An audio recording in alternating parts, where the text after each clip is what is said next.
kabar Bapak Ibu dimanapun berada? Salam dan bahagia. Bapak Ibu Guru, mohon izin perkenalkan nama saya Maryuni, saya dari JKB Angkatan 11. Pada kesempatan kali ini, saya akan menyampaikan tentang kesimpulan dan refleksi saya dari pemikiran Ki Hajar Dewantara modul 1.1, koneksi antar materi. Bapak Ibu, pada kesempatan ini saya akan menyampaikan pemikiran Ki Hajar Dewantara tentang Among Metode. Ki Hajar Dewantara merangkum konsep yang dikenal dengan istilah Among Metode atau sistem Among. Among mempunyai pengertian menjaga, membina, dan mendidik anak dengan kasih sayang. Pelaksana Among atau Momong disebut sebagai Pamong yang mempunyai kepandaian dan pengalaman lebih dari yang diamong atau yang dimomong.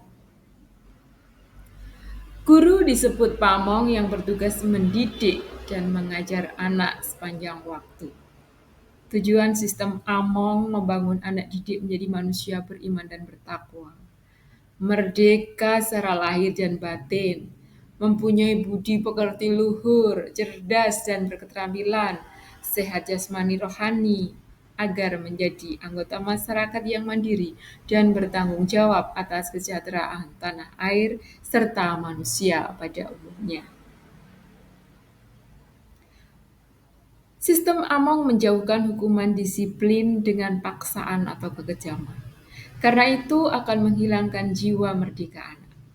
Ki Hajar Dewantara menetapkan 7 asas Taman Siswa tahun 1922 yang pada butir pertama berbunyi, sang anak harus tumbuh menurut kodrat atau Naturlichkeit, itulah yang perlu sekali untuk segala kemajuan atau evolusi dan harus dimerdekakan seluas-luasnya. Pendidikan yang beralaskan paksaan, hukuman, ketertiban, kita anggap memperkosa hidup kebatinan sang anak.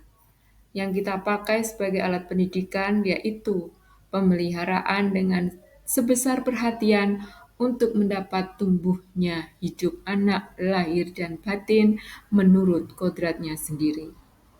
Itulah yang kita namakan dengan Among Metode. Selanjutnya, pada butir kedua asas Taman Siswa tahun 1922 berbunyi, pelajaran berarti mendidik anak-anak akan menjadi manusia yang merdeka batinnya, merdeka pikirannya, dan merdeka tenaganya. Pendidikan sistem Among bersendikan pertama, kodrat alam sebagai syarat untuk menghidupkan dan mencapai kemajuan dengan secepat-cepatnya dan sebaik-baiknya. Sendi kedua, kemerdekaan sebagai syarat untuk menghidupkan dan menggerakkan kekuatan lahir dan batin anak hingga dapat hidup mandiri. Ki Hajar Dewantara menempatkan jiwa merdeka sebagai sifat kodrati sang anak yang harus ditumbuh kembangkan melalui pendidikan dan pengajaran. Ki Hajar Dewantara sering menganjurkan para pamong untuk mengajak siswa sambil bermain dalam memberikan pelajarannya. Misalnya pelajaran ilmu bumi atau geografi dengan menggambar pulau Indonesia pada tanah atau pasir dan menandai kota-kota dengan batu. Gunungnya dengan gundukan kecil, hutan dengan lumut hijau. Pelajaran menghafal abjad bisa dilakukan dengan bernyanyi atau tembang. Pelajaran biologi dan botani dengan bermain ke jalan-jalan, ke sawah, kebun, dan masih banyak lagi yang bisa dilakukan. Pelajaran dengan cara bermain dalam sistem Among dapat menyentuh jiwa merdeka sang anak di semua tingkat usia. Ada pula pelajaran memerdekakan jiwa, pengendalian emosi, dan kecermatan dalam jenis permainan. Dengan bermain di alam bebas, orang mendapat kebebasan dalam udara segar, sambil berlatih sportif, mengendalikan diri untuk kesabaran, kecermatan fisik, dan emosional. Bapak Ibu guru, selanjutnya saya akan sampaikan Kinderspellen atau dolanan anak. Kinderspellen tempo dulu masih mementingkan kemerdekaan dalam interaksi sosial, misal peta umpet, gobak sodor, dan lain-lain. Namun sekarang, utamanya di kota besar, Kinderspellen banyak menjurus permainan individual. Dalam electronic games, anak mampu bertahan lama seorang diri tanpa interaksi sosial. Sistem Among dalam belajar mengajar dengan metode Kinderspellen secara berkelompok dapat mendidik interaksi sosial kepada peserta didik. Praktek bermain merangsang tumbuhnya jiwa merdeka si anak, dan dalam bermain harus konsisten dan konsekuen pada aturan main yang disepakati. Sistem Among melakukan pendekatan secara kekeluargaan, artinya menyatukan kehangatan keluarga dengan sekolah dalam sistem Wiyata Griya.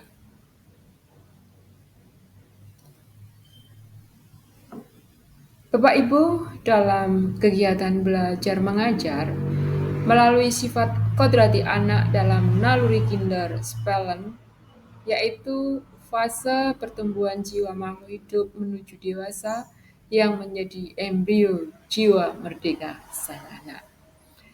Bapak Ibu guru dimanapun berada, ini yang bisa saya sampaikan atau bisa saya simpulkan tentang pemikiran KHD. Untuk selanjutnya, apa yang Anda percaya tentang murid dan pembelajaran di kelas sebelum Anda mempelajari modul satu-satu? Pertanyaan ini Bapak Ibu sebagai refleksi saya di mana apa yang saya kerjakan dalam KPM sebelum mempelajari modul 1.1 sebagai pemikiran Ki Hajar Dewantara. Sebelum saya memahami modul 1.1, apa yang saya laksanakan di dalam pembelajaran, itu ada banyak hal yang menurut saya kurang tepat. Salah satunya yang pertama adalah ketika pembelajaran dilakukan secara formal. Jadi yang terjadi itu antara guru dan murid itu hubungannya sangat kaku. Yang kedua, saya hanya fokus kegiatan transfer materi. Jadi di sini yang saya utamakan adalah saya sebagai sang maha tahu gitu ya Bapak Ibu ya, sebagai sang maha tahu yang mana saya hanya memberikan materi-materi kepada anak didik saya. Yang ketiga, metode yang digunakan kurang memerhatikan apa yang dibutuhkan murid. Di sini banyak metode-metode saya yang saya lakukan ketika pembelajaran itu tidak sesuai dengan kondisi anak-anak didik kami. Yang keempat, ketika mengajar itu kadang-kadang saya juga otoriter. Nah, hal inilah yang banyak saya lakukan ketika saya berdinamika dengan anak-anak di sekolah.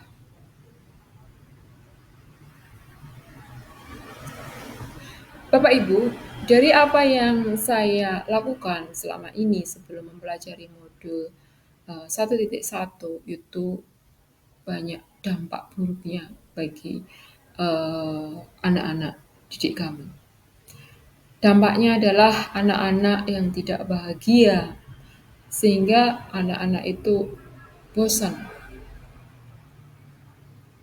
Terus dampak selanjutnya adalah terciptanya hubungan yang kaku antara guru dan murid, sehingga hubungan itu tidak harmonis. Dan ini juga membuat anak-anak itu tidak nyaman pada gurunya.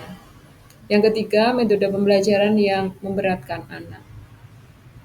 Yang keempat, anak-anak tidak nyaman dalam belajar. Selanjutnya, terampasnya kemerdekaan anak. Dampak yang lain, belajarnya tidak efektif, dan juga tujuan pembelajaran itu justru malah tidak tercapai.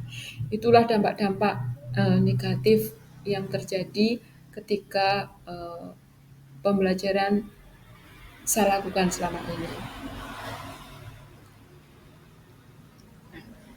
Bapak Ibu Guru, setelah saya mempelajari modul 1.1, banyak manfaat bagi saya. Apa yang berubah dari pemikiran atau perilaku saya setelah mempelajari modul ini? Nah, apa saja Bapak Ibu yang berubah atau setelah mempelajari modul ini saya itu bisa lebih paham tentang pendidikan yang sebenarnya. Setelah saya mempelajari modul 1.1 tentang pemikiran Ki Hajar Dewantara, saya menyadari bahwa apa yang saya pikirkan dan saya lakukan selama ini tidak tepat dan sangat merugikan anak. Di sini saya akan sampaikan komitmen saya ke depan. Ini dampak dari saya mempelajari atau memahami modul 1.1. Saya akan menjadi pengajar sebagai mitra para siswa untuk menemukan pengetahuan. Mengajar bukanlah kegiatan memindahkan pengetahuan dari guru ke murid, melainkan kegiatan yang memungkinkan siswa membangun sendiri pengetahuannya. Kegiatan mengajar di sini adalah sebuah partisipasi dalam proses belajar. Pengajar ikut aktif bersama siswa dalam membentuk pengetahuan, mencipta makna, mencipta kejelasan, bersikap kritis, dan memberikan penilaian-penilaian terhadap berbagai hal. Mengajar dalam konteks ini adalah membantu siswa untuk berpikir secara kritis, sistematis, dan logis dengan membiarkan mereka berpikir sendiri. Maka dari itu, saya akan menciptakan metode yang tepat untuk murid dalam belajar. Salah satu contohnya adalah menggunakan Kinderspellen atau dolanan anak dalam belajar.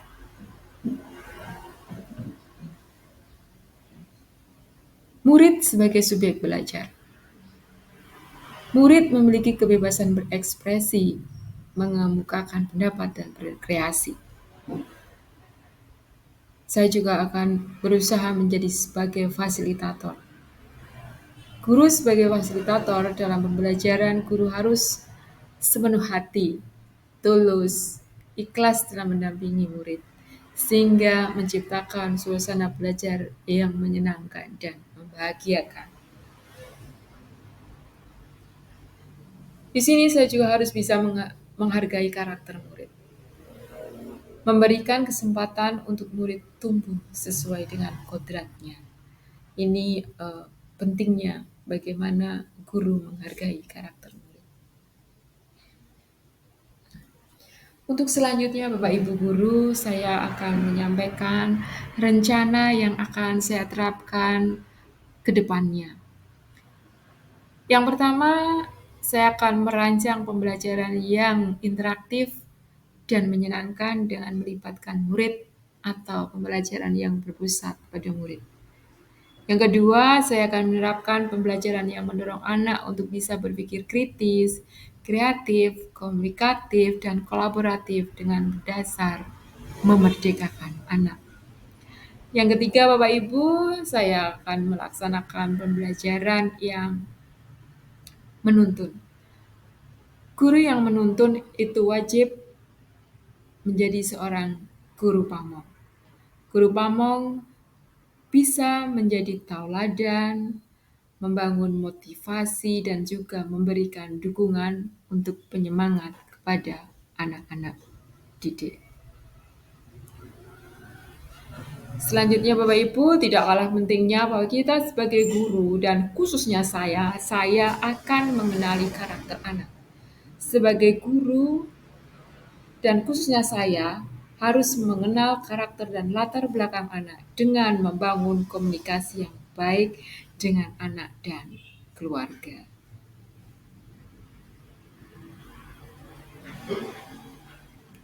Bapak Ibu Guru dimanapun berada, itu tadi yang bisa saya sampaikan dan Semoga apa yang saya sampaikan ini dapat bermanfaat bagi Bapak Ibu semua. Yang terakhir, saya ucapkan terima kasih. Salam dan bahagia Bapak Ibu calon guru penggerak. Terima kasih.